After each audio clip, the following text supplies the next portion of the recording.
Welcome to Digital Marketing Intelligence Ask the Experts, a live bi-weekly show to help you know what to do and what's new in digital marketing for 2021 and beyond.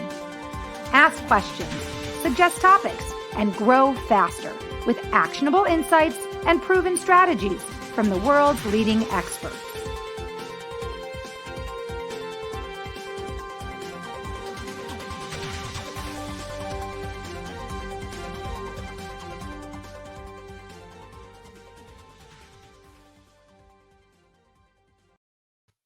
Hello, everybody, and welcome to Digital Marketing Intelligence for Entrepreneurs Ask the Experts.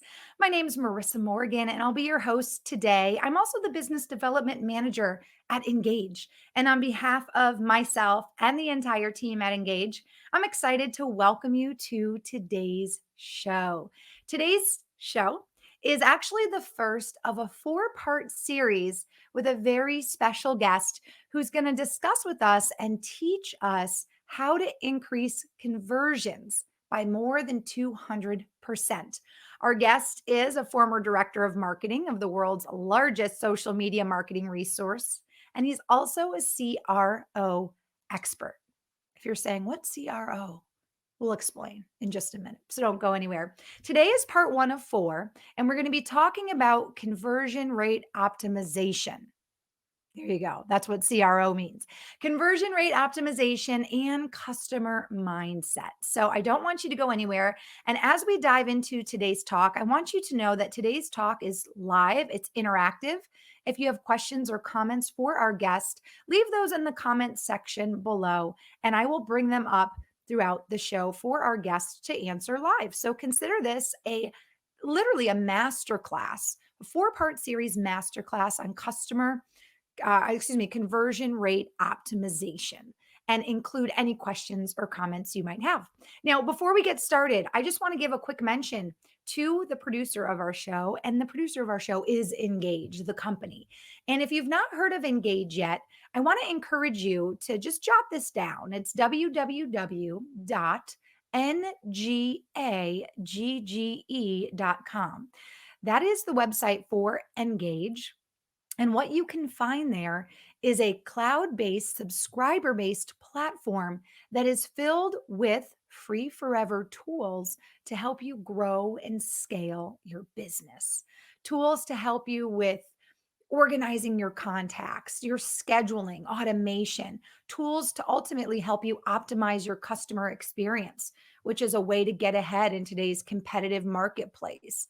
And it's also a great place to put into effect and into action some of the things you're going to learn during our 4-part series. So ngagge.com, check that out after today's show. And then also, if you're interested in engaging with unlimited leads, if you're interested in becoming a brand influencer in your niche, I also want you to consider going to ngaggelive.com.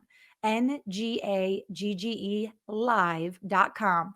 There you can find out more information about our Ngagge Live program, which is a way for you to get your own live stream or podcast or show up and running and be able to get your brand out there, be able to engage with unlimited leads, become an influencer, and also have this great content that you can then repurpose in different places. Now, speaking of repurposing and sharing content, I'm actually in the process right now of sharing today's show onto my page.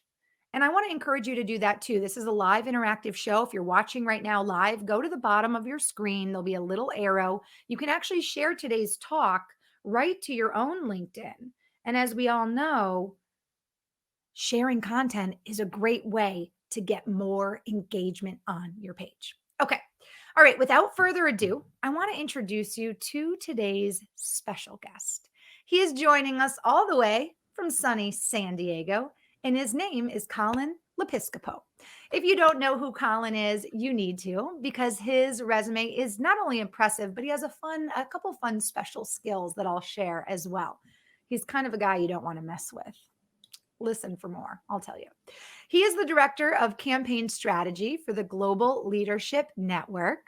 He also has over 8 years of experience in marketing live events, TV productions, even Broadway musicals, best-selling books, and also online products.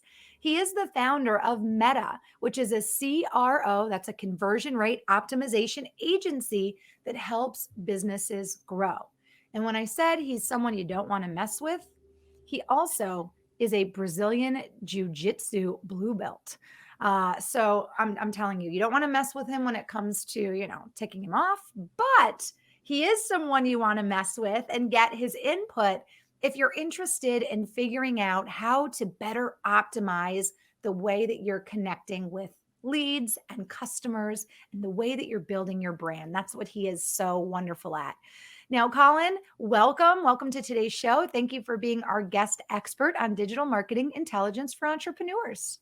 Thank you so much. Thank you. Thank you for the wonderful intro. I'm glad to be here. I don't want people to be scared off though from the introduction. So I'm currently nursing a sprained ankle. So please, Oh, perfect. I'm very limited here. So don't worry. I'm not a threat. I promise. Well, I think is that don't tell me that's the only reason you were able to make time for us today, because I know Not you're at a all. busy, busy man. Not at all. Not at He's all. like, "Hey, Yeah, Marissa, I do I've got have a a sprained 1-year-old I'm ankle. chasing I around. can sit down and be in one place and come on the show." Yeah, I'm hobbling around chasing my 1-year-old. That's Oh. the main activity. Well, we're really excited to have you here. And as I mentioned earlier at the beginning of our show, this is a 4-part series, right? So we're going to be diving into conversion rate optimization. And you've really done something wonderful. And you're really giving us ultimately this masterclass. And you've broken things down into 4 different parts for us. Now, I do want to share with everybody what today's show outline looks like, and then we'll give you a quick overview of what the series will dive into. So, we're talking about how to increase conversions by more than 200%. Raise your hand if that sounds awesome. Part 1 today, we're going to talk about the intro to CRO and understanding our customer mindset. So, we'll get into what is CRO, myths about CRO, company mindset versus customer mindset. Who is your audience? And then Colin will give us an actionable takeaway. And part of that today is the idea of reviewing your own website through the eyes of your customer. So that's what we're going to dive into live on today's show. But Colin, would you mind giving us an overview really of the entire series and the 4 different parts, where you kind of expect to take us on this Yeah, masterclass journey? yeah, absolutely. Yeah. Appreciate that introduction. And yeah, the one thing about CRO and what I love about it is that you're able to see these massive increases when you see an increase of 200%. And I just looked at an experiment from earlier this year and it was 445.9% increase. And so, it's not just a big number, it's more of the goals that you want to achieve for your company that help you grow. So that's what's so exciting about this. So in today's live stream, we're going to talk more really just like, hey, what is CRO? What does that term actually mean? What do you actually do? And a little bit more about mindset. Like, hey, what is a company mindset and what is a customer mindset? Because a lot of people generally have a company mindset, and it kind of hinders what you can do with increasing your conversions. In the next talk after that, we'll talk about value versus cost and the relationship those two things have, and how basically that is the fulcrum in everyone's mind as they go through and make decisions, not online, but usually throughout their day and even throughout life. Honestly, it comes down to value versus cost. And then we'll talk a little bit more about like, what does the term value proposition actually mean? Because the term value proposition gets thrown around a lot. And I think there are like kind of shadows of it or versions of it that people use, but there is a specific definition for what that should be and how it can help you create language that will lead to higher conversions. In the And I next, know that, yep, yeah, go go ahead. ahead. No, I was going to say, and after reading some notes about this idea of value proposition, we kind of came up with this idea in terms of titling our next show. It's about convincing a prospect to take action, right? Yeah, How many hoops are totally. you making them jump through, before they're going to click this or agree to this or sign up for Right, your blog or whatever it might be? right. Did you think that makes sense? Absolutely. Yeah. And like you said, jumping through hoops, that's a term we'll call friction, right? How much Mhm, mhm. friction is there leading up to the conversion, because there's kind of this idea of this, like the funnel idea, that people are just kind of like falling into the funnel. People are falling into your email list. I don't know anybody that's just falling into my email list. Like that doesn't just happen. Like people aren't just finding their way there. We need to actually draw them in. And people aren't getting up in the day and saying, I want to sign up for another newsletter. Like you don't wake up and just open your browser and start trying to find things to sign up for. Unless you're crazy, maybe people do that. And so generally you're trying to draw people in, and the funnel is actually inverted. It's like a mountain you're trying to get people to climb. So there's a lot of friction when you're going uphill and you're fighting gravity. So that's more of what you want people to think about. And when you start viewing it that way, you're like, oh, how can we make this easier for them? So less hoops. You know what's interesting? Just an example I thought of that really resonates with me and is a great analogy to what you were just saying about friction is the idea of making doctors sense. No one, at the beginning of January 1st with their New Year's resolution says, this year, I can't wait to make my annual doctor's appointment on May 2nd, because every year in May I go, right? No one wakes up thinking about that, or no one even really wants to go do that if they're an overall healthy person with no major issues. It's kind of this afterthought to go in for an annual physical. But doctors' offices now are making it so much easier to be at the forefront of a patient's mind because they're doing things like emailing patients 2 months in advance, or they have apps now where you get reminders like, hey, don't forget to make your physical appointment in May. So there's all these different tools that all kinds of businesses are using, including healthcare, so that, like you shared, Colin, no one's waking up going, I feel like I need to sign up for some blogs today, right? So it's making it in a way easier for us to handle our adulting responsibilities, but it's also making it easier for companies to influence our decision making, right? Yeah. And in a positive way, right? There's nothing like malicious about this, because I know sometimes people are like, well, I don't know. I feel, weird about marketing, or I'm going to, you don't want to feel like a sleazy car salesman as a marketer, but we really are trying to help people find more of the right people for whatever company. You're trying to help people find the right place. Like you want qualified leads, right? If you have somebody signing up for a blog, or you want your customer profile that you have reading your blog, you don't want people that aren't going to be interested in your products or aren't going to be interested in gaining that insight. I don't want people that are interested in SEO signing up for my newsletter. I'm not going to be able to help you, and you're not going to be interested in the content.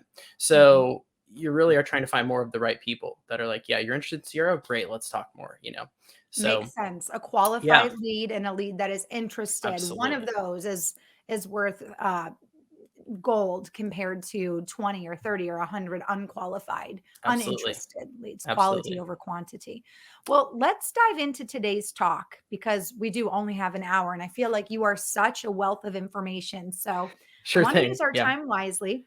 If you're listening right now live or watching us live on LinkedIn, if you have any questions or comments for Colin, drop those in the comment section.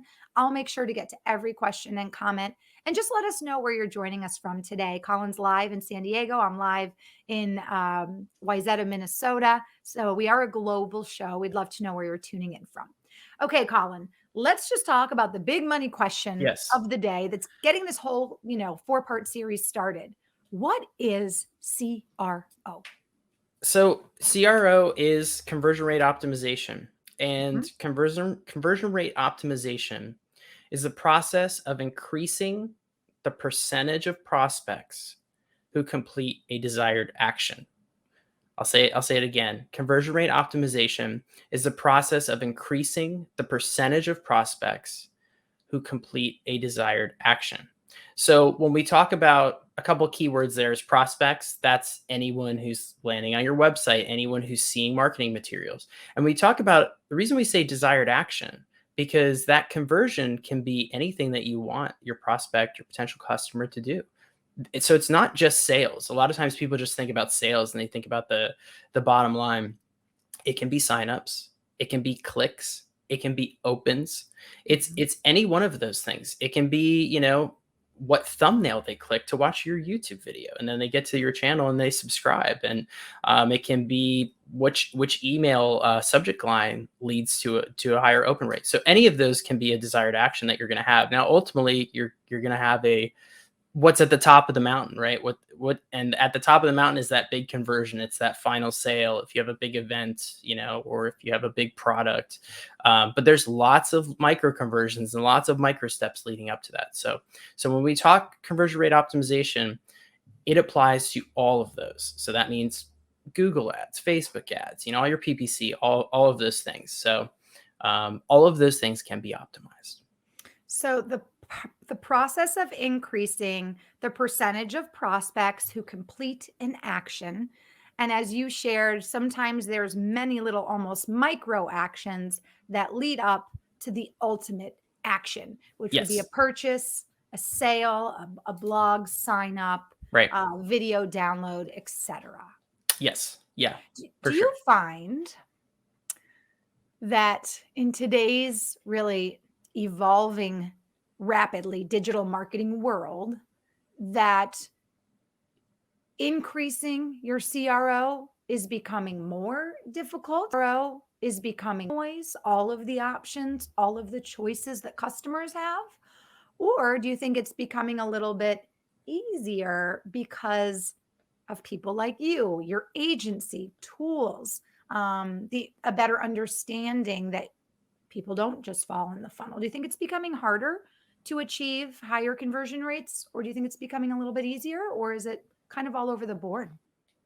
I think it's really dependent on the individual, and it kind of applies to what we're going to talk about probably a little bit later on today, which is what is your mindset and your approach? Because I think a good question is to know is like, if you're ready for CRO or not? Because we tend to call it so we tend to call it calling your baby ugly. Okay. And I've had people call my baby ugly before. I have a 1-year-old. I happen to think he's cute. There's a lot of people that think he's cute. But one individual who drove by in a car, I think was a high schooler, said my baby was ugly. But it's kind of what you're doing with CRO is we're looking at your marketing materials. We're looking at your website. We're looking at your baby. And we're like, hey, it's got this Should I thing wrong really with it. give my baby an Yeah. agent, or should I put Yeah. my baby in the closet? Yes. So if you really love your baby, and that's again, we're going to talk about the mindset and some of the roadblocks. And so I think that can hold people back, because the question really is, well, are you married to that copy? Like, can you, use the term like kill your darlings? Like, is that important to you, or is the conversion important to you? And a lot of times what'll happen is people just, no, they're like, no, I like my shiny, awesome, like website, or I love this like high HTML email. It's like, well, it's underperforming compared to something a lot simpler or a lot more clear. And so that's really the question is like, well, are you ready to take those steps? Are you ready to start experimenting? Are you open to the idea that, what is contained on your website or what's contained in those ads just isn't performing compared to something else? So there's always opportunity for CRO. That's a really great way to kind of explain the thought process behind CRO. And I think about it too, even from like a recruiting standpoint, the fact that many of us think our LinkedIn's, our profiles, right, are so wonderful and they're hitting the mark. And one thing we've learned from some of our previous guests is that people don't go to our LinkedIn profiles looking to see our resume. And I'm so good at this, and I've done this, and I've done this. They Right. want to see what you can do for them. So Yes. I like this idea that CRO is taking a closer, objective, or customer mindset approached look at what you've considered to be great and what you've considered to be the ultimate Yeah. in brand expression, or like you said, the copy that you're in love with, or this gold star Right. website because the pictures are so great. It's really Right. taking a closer look at really the tools that you've put into play and figuring out if they're really doing what they're supposed to be doing. Cool. Yeah, and the customer will tell you, the data will tell you. So you can look at that and be driven by that. I now want to go optimize my LinkedIn profile. I'm like, okay, well, what goal am I trying to achieve with it? And what do people think when they land there? And so Yeah. I might have to One do thing that. we've Yeah. learned from previous guests too is there's so much happening at the top of your LinkedIn and you have, it's kind of like you have 30 seconds to make a good first impression. You've got Yeah, one probably even third or one less. quarter of the top of your LinkedIn page to get people interested, to get them to scroll down. Yeah, So are you ultimately optimizing that yeah, real estate, right? Well, let's talk about yeah, myths of CRO, yeah, because I know you've shared with us that there's several different myths and ideas that people have about conversion rate optimization. What are some of those myths, yeah. Colin? I think the three big ones I hear is the first one is that like, hey, CRO it's daunting, it's kind of scary. It's like kind of like probably how SEO was for people years ago. They're like, oh, SEO scary. I got to change all these things and metadata and keywords, and their head starts spinning. And the other one is it takes a lot of development. The term radical redesign is scary. I got to totally redesign my site, and it's radical, and I don't surf. It's gnarly. What's going on? So there's the idea that they've got to redo everything. And I want you to think about it this way. Can you have two different types of Google ads with different types of copy? Sure. Can you have two different images in a Facebook ad? Sure. That's all you need. That's all you need to start conversion rate optimization. Something as simple as that. Because if you have a question as to, I wonder if more people would click a picture of a cat than a picture of a dog, which is how I got 200% more conversions, by the way. That simple question can lead to an increase and can lead to an experiment and lead to a test. So all you need is a question about something. Like, I'm Mm. not sure if this copy's right. Maybe this other copy's better. Then you can test it and see. And the customers will tell you which one leads to more clicks or leads to more sales or whatever you're trying to achieve. So that's one of the big ones. Is there's all these little things that you could test. You could test subject lines in an email. There's no development there at all. It's just having two versions. I think that's Um, funny you brought up subject lines in an email, because I've been having an issue with my emails going to people's spam. yeah, And we're trying to figure out, is there a word I'm using in the subject line absolutely. that's Yeah, triggering a yeah, filter? So it's very interesting. So it really starts, what I'm hearing you say is CRO just starts with questioning what's there. How can it be right. perceived? Could this be Yeah, different? And then it really ultimately too kind of jumps into this world of testing, beta testing, yeah. and ultimately letting the customer tell you what's working. Yes, with their behavior. And Mhm. if you're married, if you're like, this is the best subject line I've ever written, you're not ready for CRO. Ooh, You're so not if ready you're yet. too proud and your ego's too big and Probably. you don't Yeah. like change. Yeah, probably. But if you're like, I don't care. I want to know what works. Yeah. Like, and guess what? If you wrote both the subject lines, then you did write the best subject line. So it's fine. You're still writing the best subject line. So the second one is my pages are converting well. I don't need CRO. People think they're good to go. Mm. This is another one we hear. And oftentimes what'll happen is your highest performing page or your highest traffic page, that's the first one we want to look at, because that's the one that has the most potential. And if you're not converting at 100%, okay, let's be a little more generous. If you're not converting at like 90%, it can be optimized. Now you're probably not ever going to get to 90%, but there's always room for improvement. You can always be increasing the conversion rate. If you're probably less than 10% on some of these pages, right? So unless it's like a high motivation page or something particular. So there's always room for improvement, and the pages that are often converting well are the ones that can have the most opportunity for testing. By the way, I'm just going to interrupt you for a second, Colin, because you're offering to do something really incredible in the finale of our series, part 4. If you're joining us live, if you're listening on the replay, I want to encourage you in the comment section here or on the Engage LinkedIn page. I want you to leave your company name, your name, or your screen name, or a link to connect with you. I guess it would be there if you're leaving the comment, so I take that back. And your company's website, because in the finale show, part 4 of 4, Colin is going to bring up 2 different company websites and actually take a look at them and kind of dissect them and do what we're talking about, ask the questions, and give you some feedback. So if you'd like Colin, who's a master at CRO, to take a look at your website, definitely leave your company name and company website in the comment section for this show, in the comment section on any post for Engage. Ooh, Jamie just jumped in. Jamie's Sweet. e-commerce I marketing love it. hack. She says my starry chart, and she shared it's mystarrychart.com. Okay, Awesome. Jamie, Okay, I'm we're not gonna look at entering it. you to be one of the two selected in just a couple weeks in part 4, which is Tuesday. Every Tuesday for the next 4 weeks, Colin's going to be here live on LinkedIn Live. So thank Awesome. you for joining, and we'll Yeah, definitely thank you, add you. Jamie.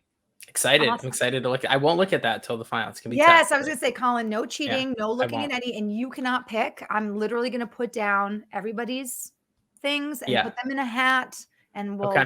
we'll Sounds we'll good. uh we'll I'm pick them and excited. we'll announce them maybe in advance or maybe at the start of the show. I'm Okay. not sure Yeah. yet. Yeah. So It's like freestyle rapping. You got to go off the dome if you're gonna do yes. live optimization. And I love What? Jamie just shared a comment that her company helps Oh, parents awesome. to raise resilient children. I love that. Thank I you so love much, that. Jamie, for joining us today. I'm interested. I want my kid to be resilient. That's very important Resilient and beautiful. in today's culture. All Yeah, right. yeah, So not ugly. last myth Last one, real quick, of is CRO. isn't it common sense? Yeah. Isn't it just common sense how to do this? And it really isn't. And it leads into kind of what we talk about is you're going to view your website differently. You're going to view your marketing differently. We talk about kind of having like a blind spot. And when you've been in an organization for a long time, let's say you're in marketing there and you've been there for a very long time, you can start to develop what we call like a company mindset, and you're just viewing everything through the lens of the company. You know how your website works, you know where to go, you know what you can do, you know what the insider language is. But somebody who's brand new to your website, they land there and they're trying to figure it out. And sometimes the information's hidden. I was looking at a website the other day and they kept referring to this thing, like this event. And I'm like, I don't know what they're talking about. It took me 30 minutes to figure out what they were talking about. And it was almost as if they were trying to hide the information from me. So it's just not common sense. And people sometimes don't realize how many hoops or how many obstacles they've actually put in the way towards a conversion. So sometimes one of the easy things is just clearing out all those things, removing all that friction. I like that you mentioned as well that sometimes the people closest to a project, a company, a brand, a message are almost the most blind to how that message is perceived, how that platform is used. And we even experienced that with our own company, Engage. We've made so many changes over the last 6 months to our platform because subscribers have said to us, hey, did you ever realize that, you could use a notification button here? Or maybe if this was set up differently, or the navigation of the platform was different. Like we've had subscribers come from their experience and say, hey, this would make more sense, or I could really use this feature. And we've had that aha moment and said, oh wow, look at that, a brand new user has just made a huge improvement to our platform because through their eyes it was missing something, lacking Yeah. something could be improved. So I Yeah. think that that's a really good point Yeah. that you're bringing Yeah. up. Well, you Absolutely. mentioned earlier, by the way, you already mentioned it, but cats versus dogs, which one will win? You don't know until you test. I Yeah. think that's a really good point as well. So this was early on, and it was basically an experiment. It was for this was for a sign up, and it had a upsell at the end of it. Okay, so this is just for like sign up for a newsletter. It was a freebie. It was like kind of like an ebook, and we had like a picture of a dog, and I just kind of was thinking about our customer, and I'm like, well, our demographic is like 60 plus female. Mm, I'm guessing probably a majority of them, or at least some of them, are cat owners, probably not dog owners. I just don't think of our audience as having kind of these big dogs around, or maybe they have some little dogs. So I was like, hey, why don't we just do a simple cats versus dogs? And it was kind of a joke at the time because it was one of the questions that we ask every new employee. They're like, okay, cats or dogs? You can only pick one, and there was a clear divide in the company of which side you run. So I was like, hey, this would be a fun experiment to run. So dogs, we ran the dogs, experiment. Dogs, dogs. dogs. I'm more of a dog person. I've owned both, so Mm. I had an iguana, so maybe I'm a lizard person. I don't even fit in that category. You would have had to put an iguana on there. Did you So know, by the way, I just learned that in Florida, when it gets really cold, iguanas will be up in the trees and they will freeze and literally fall out of the trees. that's horrible. Those Yeah, poor and guys. recently, I don't know, they were talking about recently it hasn't been that cold, And so the iguana population is like It's going out out of of control. control in Yeah. Florida. Yeah, I thought that was Yeah. interesting. Fun Yeah. I fact. love iguanas. They're a lot of fun. So, yeah. So I ran the experiment, and I think it was something like a 220% increase in click through rate for the cat. And we also ended up, I mean, we were getting leads at a cost of 15 cents, which I actually had remembered as 30 cents a lead, but it was 15 cents. And these were full file. This was like, we had your address, we had everything, because we were actually mailing you this ebook. So it was a phenomenal campaign. It was one of the most successful campaigns we ever ran. But just having that idea of like, hey, I wonder if a cat picture would convert more. And then you try it and you're like, oh my gosh, we get this huge result. And then you can go in and go, okay, well now how can we get even more from the cat? So just having that idea to test and going and forth and doing it is all you need to start. I think you need to retitle any books you have in the works right now as Colin's Cats, right? Colin's Cats, company mindset, customer mindset, Colin's Cats. Perfect. Interesting. And it's so simple. It's so simple. And you know what? Doing a test like that could ultimately, if you think about it, save a company so much money and time, Yes. right? Simply by doing a test up front, or a test when you're unsure, or a test when, like you said, the conversion rates are well below where you'd like them to Yeah. be. Why not do a test? Absolutely. Yeah, I had a friend of mine who just ran a test on her website for opt-in for a sign up. So it's an opt-in on her website, and she had a 25% increase. And and it was just, I think, just a headline. I don't even Mhm. think she changed the picture. She just changed the headline, and she was just blown away. She's like, I can't believe I could get this increase. Like, I'm hooked. I'm convinced that like testing is the way. And when you think about it, like you said, how companies are losing money, there really is an opportunity cost, because had you done that test sooner, how many weeks ago or months ago, that's 25% more leads for weeks or months. So you really have to think about the opportunity cost of not utilizing conversion rate optimization as well. It can literally increase all of your goals, and that it really does help scaling your Especially if you're business. promoting something that has a time factor in it, like a live event, or um, some sort of sign up, or some sort of offer that's going to expire. It's a great idea to do some type of test at the very beginning so that you aren't spinning your wheels and wasting time and resources. Absolutely. I mean, because you can spend months, weeks planning on something, and you're like, oh, the messaging's way off, Mm, and you'll just mm, never know unless you experiment. mm. Let's talk company mindset Yes. or customer mindset. Yeah. So I think those are generally the two mindsets people fall into. I think most people kind of, the default mode is company mindset.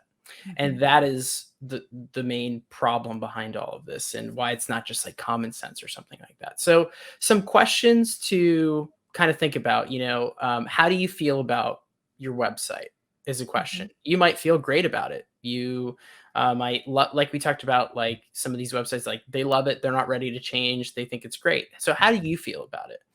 And then I want you to think about, how do your customers feel about the website when they land on it? And maybe some of them have told you, like you had mentioned, like, hey, I really wish this navigation was this way, or we could really use this button Mhm. here. And they're telling you how they feel. Like, hey, Mhm. this isn't working for me. Right. Um, or you can look at data and infer things like, well, they're bouncing, or nobody's clicking. Okay, well, they don't feel good.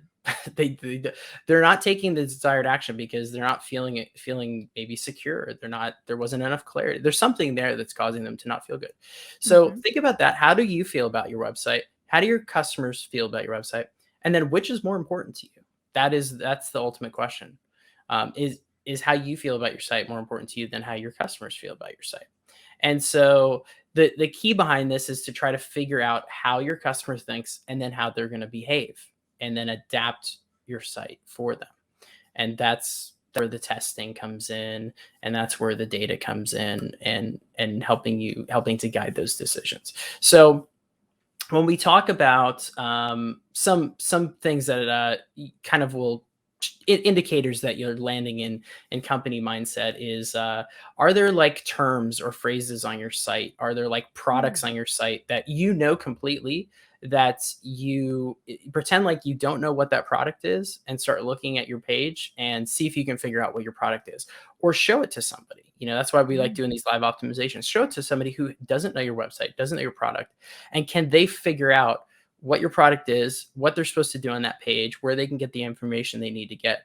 And you'll start to discover these things. You're like, so is it this? Is it that? Mhm. What can I do here? What is the purpose of this page? You start to figure out all those things. And but the key is kind of really like, what's more important to you, how you feel or how your customers feel? Right. And to me, that seems like an obvious question, Sure. but again, ego gets in the way, pride, just kind of the way we've expected things to be, or how we imagine them to be, or what we see our competitors doing. All of those things can definitely affect how we perceive our own company website, our own brand, and that can kind of help or hinder this process of optimizing the Yeah. website. Because it would seem so common sense to me that obviously I care more how the customer Sure. perceives my website, because ultimately I'm trying to connect with that person, or I'm trying to gain a sale or a Yeah. customer out of Yeah. that lead. But then again, there are a lot of things that come into play.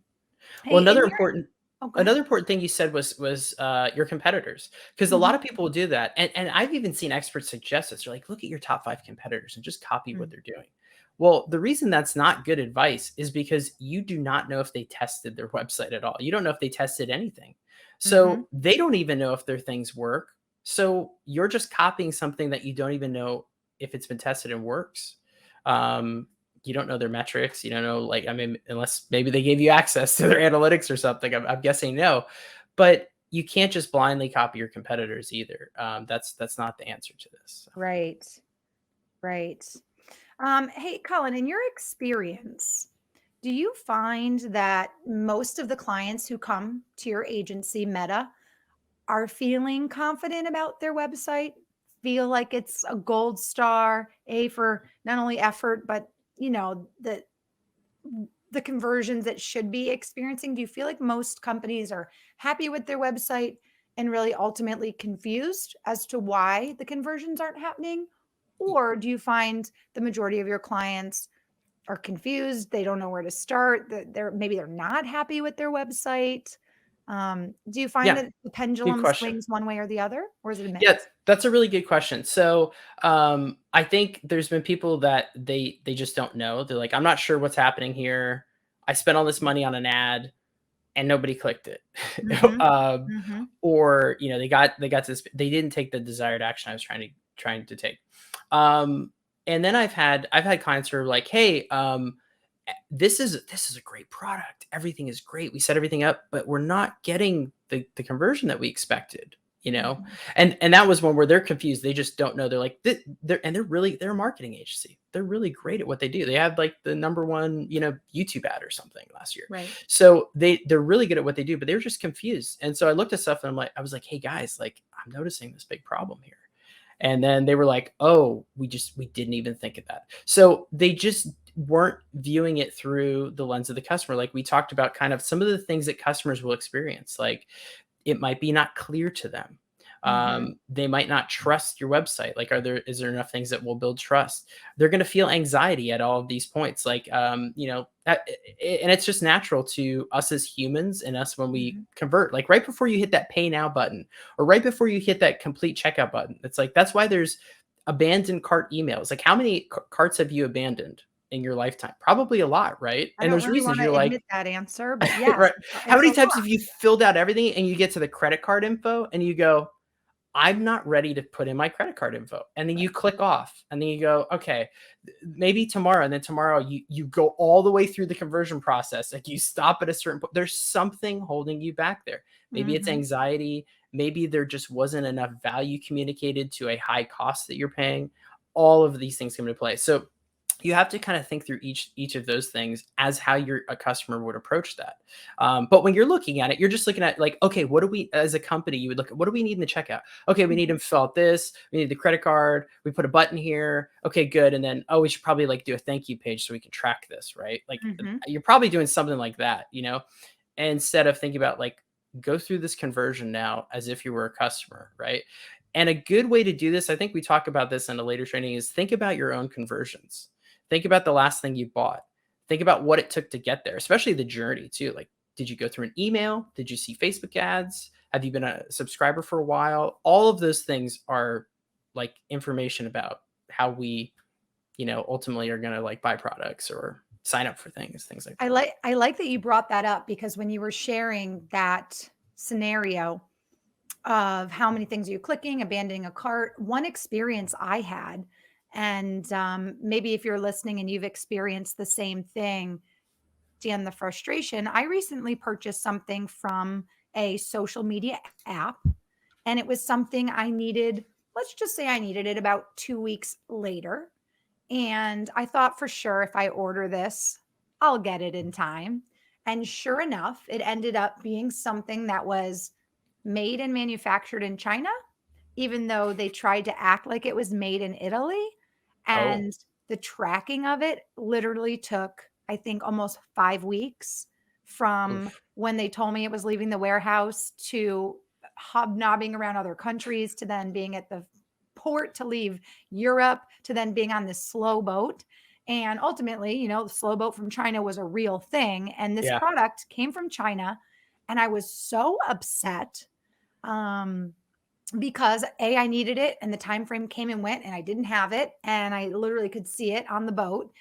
But something from that past experience now that has changed my process moving forward is Sure. now I look to see if something that I'm interested in specifically says somewhere, especially if it's through a social media app, I specifically look for made in the United States or shipped from the United States or guaranteed 10-day delivery. I look for something because Yeah. after that experience just once, Yeah. I'm like, I'm never buying anything off a social media app because now I've figured out all these companies are spending tons of money to just funnel through to us basically and intercept my scrolling with Yep. products they know I'm going to want. And ultimately, I'm being taken advantage of by a customer Right. because, and then also what I was told it would cost ultimately was not what I was billed.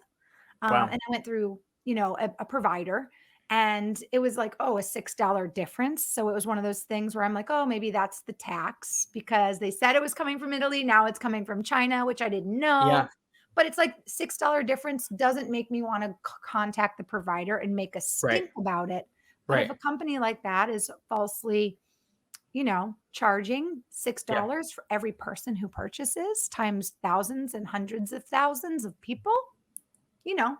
So Yeah. now I'm very skeptical to ever complete a Yeah. purchase through a social media app unless I see certain trigger words that make me as a customer Yeah. feel confident, Well, you you know? just delivered like solid gold for anybody who's in that industry, because now they've got insight into how a potential customer is going to think about that, and like they can maybe start trying to address some of those objections.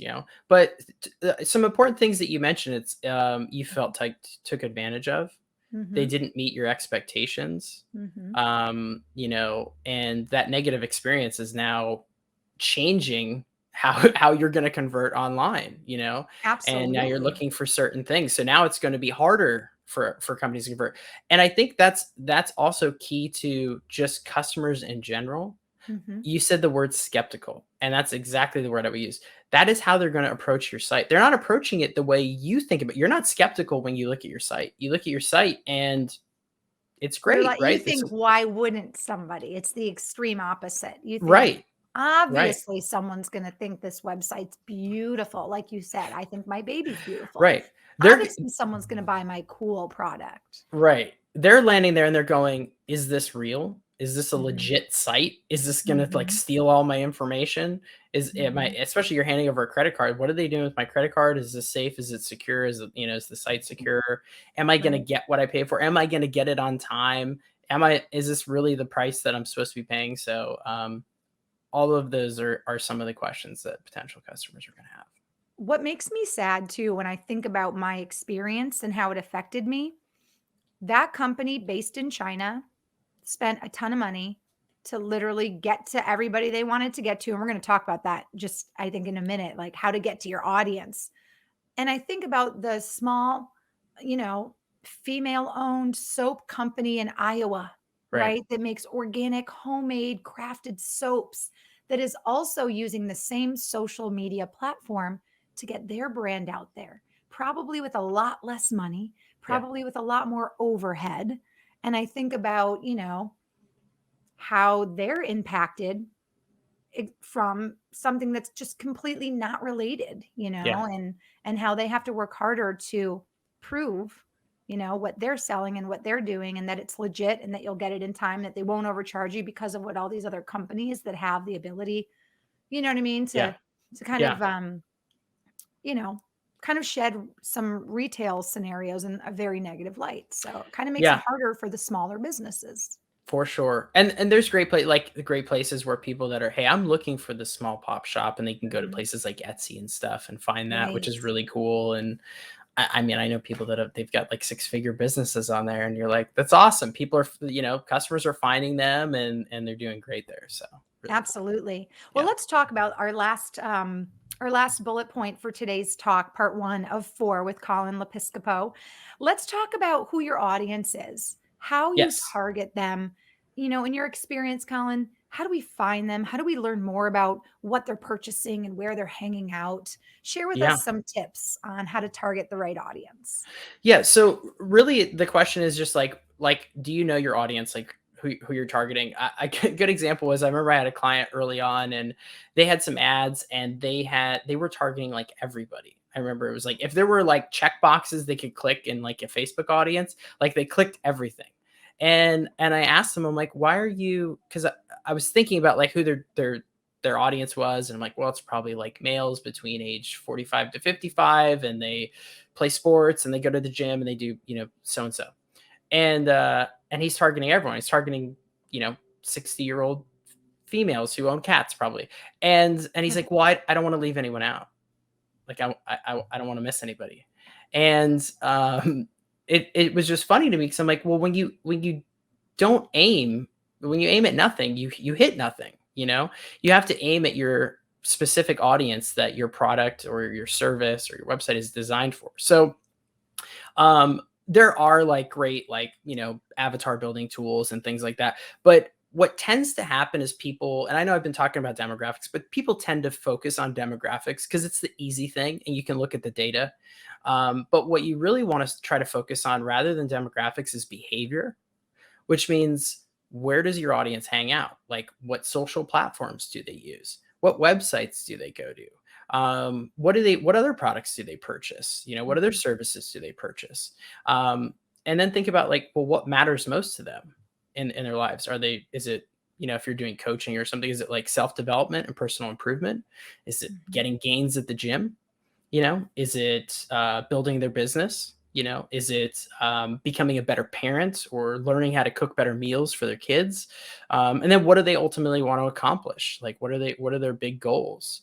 When you start to think about those things, you can start to build kind of a profile that will tell you a little bit more about how they're going to behave. And then you can start to think, like, what are they going to do when they hit my website? So that kind of helps you get into their shoes a little bit, but you have to know who they are before you can even start to, try to think about how they're going to view your website.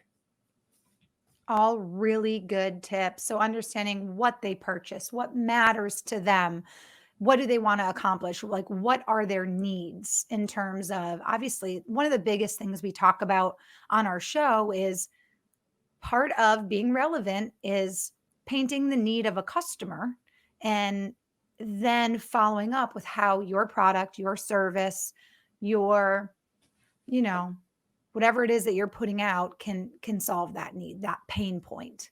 Absolutely. So Yeah. excellent. Yep. And we'll Excellent. definitely talk more about that when we get to like sales page flows and some things like that.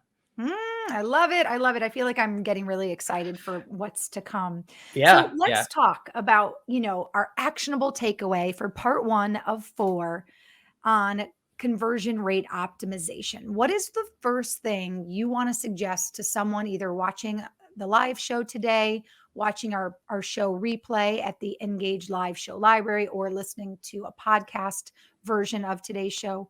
What's the actionable takeaway today, Yeah. Colin? So the action step is, and we put review your website through the eyes of your customer, but you can Mm, review anything. You can review like think about what you potentially want to test or what right. you want to optimize. Look at Mhm, that. So let's say it's ads, okay? mhm. But for the sake of this, we'll say website. But I don't want you to be limited by website. But hopefully, we talked about enough today to get you to kind of start thinking about, hey, I'm viewing things probably through my company mindset because that's typically the default. So try to get yourself out of that and think about whatever you're going to look at. So if it's your website, think about where people are coming from first. So did they come from maybe some PPC ads? Are they Mhm. coming from email? So think about what they saw before they got there. That's the first step. So if it's an ad, then think about, like, let's say it's a Facebook ad, just as another example. Think about, Mhm. hey, they saw this as they were scrolling through Facebook or Instagram, so they were in the feed. So think about where they were before they got there and how they got there, and then start thinking about the questions they might have when they get there. Is there anything that's unclear with whatever this landing page is? Mhm. Is there anything on that page that might distract them, or might trip them up, or might take them somewhere else that doesn't align with the goal? So I just want you to start thinking about questions they might have, things that might trip them up. And these might be obvious. You might be like, "Oh my gosh, they don't know what this other side product I mentioned is. We don't even talk about it, right?" But Right. you know what it is, and it made sense to you when you built the page, you wrote that copy. So that would be the action step. I want it to be practical. And then if you see something and you're like, "I want to test this," maybe you have low traffic or something, just change it and see what happens. And then just like measure the results. If it's a high impact and you're like, well, I'm not sure, well, then you can look into ways to do some split testing and A/B testing. Maybe some of you are already doing testing already. Just test it. Test the idea. If you say, you know what, I don't think they understand this, I'm going to try to write clearer copy. Test that copy. This is all so interesting. I'm actually really excited about how much I'm learning because prior to this show, I learned just a little bit about what CRO was. But I think this is a great 4-part series for someone like me, or someone who maybe knows a little more than me, or maybe someone who's never heard of CRO, maybe a new business owner, right? A startup company, someone who's just getting their website off the ground. This is a great opportunity to not only understand what it is, how it can help your business, your website, the amount of hoops that someone needs to jump through, but ultimately how you can become, I think, also more accountable for your website, for your materials, for your ads. When we put these marketing strategies together, digital marketing is a huge part of it nowadays, and it's especially becoming bigger and bigger the more that things become virtual, and the more that we rely on the internet, and the more we have. But a lot of people source the different pieces of digital marketing out to different Yes. agencies, and they Yeah. just say, hey, this is the photo I want you to use, make it pretty, and they don't Right. really take responsibility for the outcome. They don't take accountability for ultimately their own brand. They just source Yeah. it out, right? So I think this is Yep. a cool way if you can step into, your CRO class with Colin and Yeah. myself for the next 4 weeks. We can help you understand more about it so that as a business owner, an entrepreneur, a startup, you can start asking the right questions and make sure that, just because it looks like a gold star, Yeah. that it really is. And if Yeah. it's not, you can use some of these tips and actionable takeaways to make it look and act like a gold star. Yeah, and it doesn't apply to just digital. This could be traditional too. Like, Mhm. and a good test might be like, hey, just like look at billboards as you're driving around, or just look at other traditional marketing things, and Yeah, you're going to view it as a customer. So think right. about how you look at it, and then try to think about the like how they're viewing at it through their company logic and their company mindset. And you'll start to, that'll help you kind of like be able to look at your site better. You'll go, wait, I don't understand what that billboard means. What the heck are they talking about? And they're like, and then you'll Right. see like a little logo and you're like, I don't even know what that company is. So Right. start What do looking at they things do? like Oh, that. it's a roofing company. I thought they sold rubber ducks, right? Totally. So And I think too, asking yourself the questions that something makes you think. Like when you see a billboard, what questions come to mind? Take those questions, go to your website, go to your ad, go to your marketing, and then ask yourself those same questions. Because yeah, you may not have ever asked yourself those questions because you know your brand, you know your logo, you know your product, and you know what you do. Somebody else doesn't. they just know whatever the last thing they saw before that. Love And then it. they need I'm to be loving this. completely reoriented after they click it. That's another thing. But We'll get into that more. yeah, we'll get into that later. Well, Colin, it has been a pleasure to get to know you better, learn a little bit more about some of the basics of CRO. You broke down some myths for us about what CRO is and what it isn't. You helped us understand having a customer mindset versus a company mindset. And then you've also helped us understand, too, in your experience, how we can better target our audience and really what questions to be asking ourselves when we're working on Yeah. targeting the right audience. So you're going to be back next Tuesday. Yes. Same time, 11 a.m. Same time and Eastern. place. It'll be September 28th for part 2, where we're going to talk about convincing a prospect to take action, whether it's a click, a purchase, and what that really is all about. It's about what we call the value proposition, Yes. the cost versus value proposition. So, Yep. or value versus cost. Yes. So we'll Yeah. be talking about that next week. And in the meantime, as Colin shared, this is a great time to go look at the ad you have running, look at your website, look at some piece of your marketing world, and look at it through the customer's perspective. Another great little exercise is look at billboards as you're driving. What questions are they making you ask? Do you understand what the product is? Do you understand if they're targeting you, who it's for? All great things that you can then turn around and ask yourself for your own marketing and brand and message. I will say it's gonna become maybe not addictive, but you're just going to start doing it normally. You'll like optimize. You're like, what does this mean? You just start asking these questions of every marketing material. Like my wife does it now. She'll be like, what does that billboard mean? I have no idea what that product is. And I'm like, oh my gosh, Ooh. it's just optimizing it for them. So because I've Hey, I have just a done fun it so much. experiment. I have a fun experiment, Colin, for you and I, but Okay. before next week. I'm going to go to your LinkedIn page, Okay. which I'm going to share Yes. now with our audience. It's Colin Lepiscopo.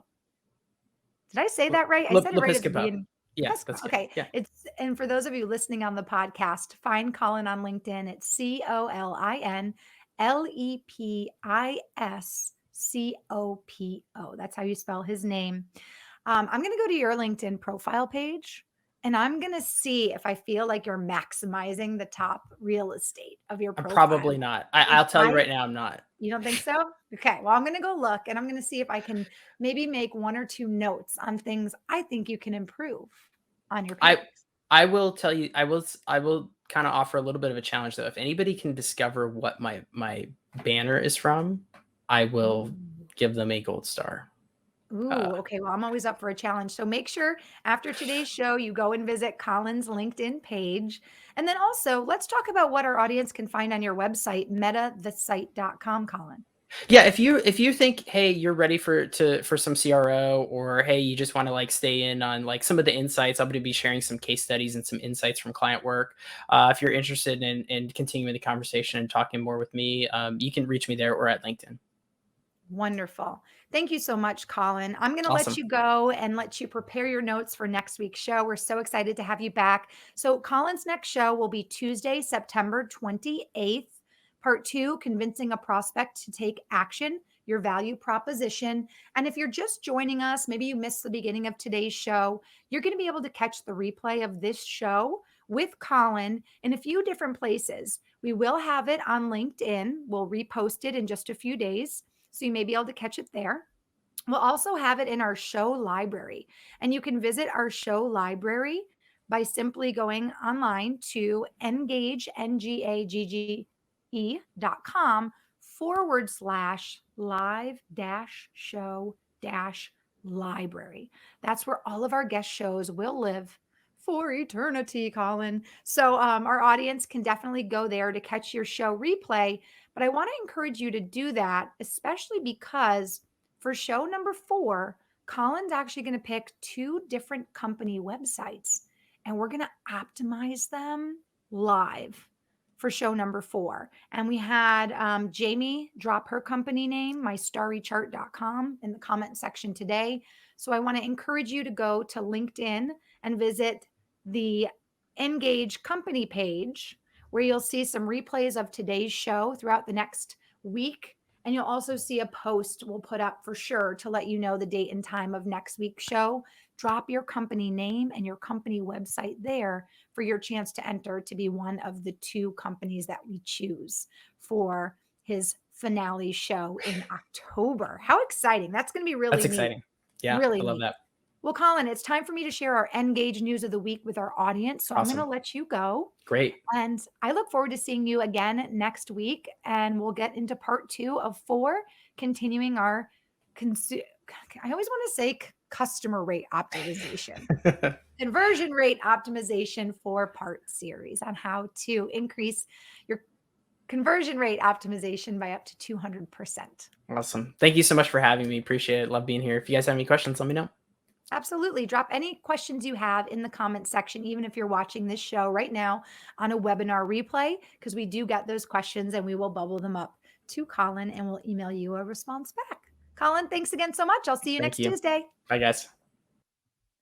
All right, you guys, wasn't Colin an amazing guest? I feel like I'm back in school, but I'm really excited to learn more about conversion rate optimization because as we learned from Colin, it can make all the difference in the amount of leads that you're getting and the amount of qualified leads that you're getting and whether you're even reaching your target audience at all. So let's learn more together. Join me next Tuesday, the 28th.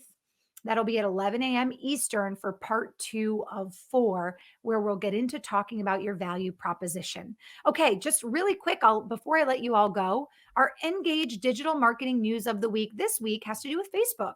So Facebook has launched new business tools to help brands connect directly with their leads and their customers. With the new tools, once your brand creates a message ad, Facebook will now identify the messaging platform the customer or prospect uses most often and then suggest that they message you on that service. Now businesses can choose all the messaging platforms where they're available to chat, and Facebook will default the Messenger app in your ad based on where a conversion, we just talked about conversion rates, where a conversion is most likely to happen. What's so cool about this news of the week is that our platform, Engage, allows your team of agents, your team of salespeople to take full advantage of this new feature with its ability to access Messenger, Instagram DM, and also WhatsApp.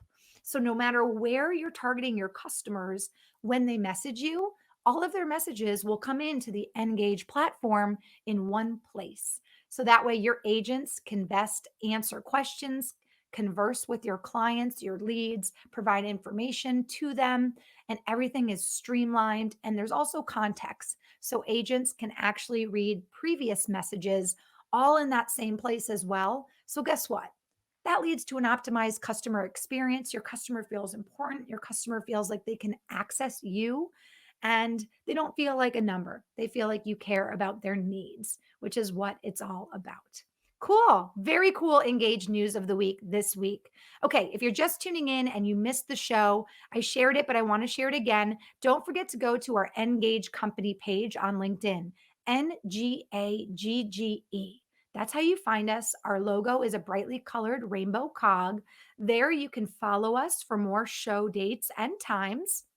And I do want to include that our next show is actually tomorrow. So, in between our show series with Colin, we'll have a show every other show. And tomorrow's show, our guest expert is Thomas Schwab. He is an award winning author, creator of the new fast growing field of podcast interview marketing. And tomorrow, he'll join us to explain how we can build our brand and grow sales exponentially by actually being a guest on other people's podcasts. How interesting is that? So make sure you to go to the Ngage LinkedIn company page to find that show, click attend, and then you'll receive a reminder tomorrow right before we go live. And also, if you have any show topic ideas or questions for previous guests, or maybe you know somebody who would make an excellent guest on our show, feel free to connect with me as well on LinkedIn. The Marissa Morgan is how you can find me. One R, two S's, the Marissa Morgan. And you can also email me at marissa.m@ngage.com. On behalf of myself and the entire team at Engage, I want to thank you all so much for joining us. And again, I want to thank Colin so much. Colin says thank you to Jamie for dropping your business name as well and joining our contest to be one of two businesses in part 4 of our series to be really truly looked at by Colin, and he'll give you some tips on how to optimize your website. So we'll see you back here tomorrow at 12 p.m. Eastern for our next show. And I'll also see you back here next Tuesday at 11 a.m. Eastern for part 2 of 4 with Colin Lepiscopo. Colin, shake your head. Is that right? Lepiscopo. Such a fun name. It's very Italian. I'll have to ask Colin what his nationality is before our next show. I'll see you guys all next Tuesday. Have a wonderful rest of your week.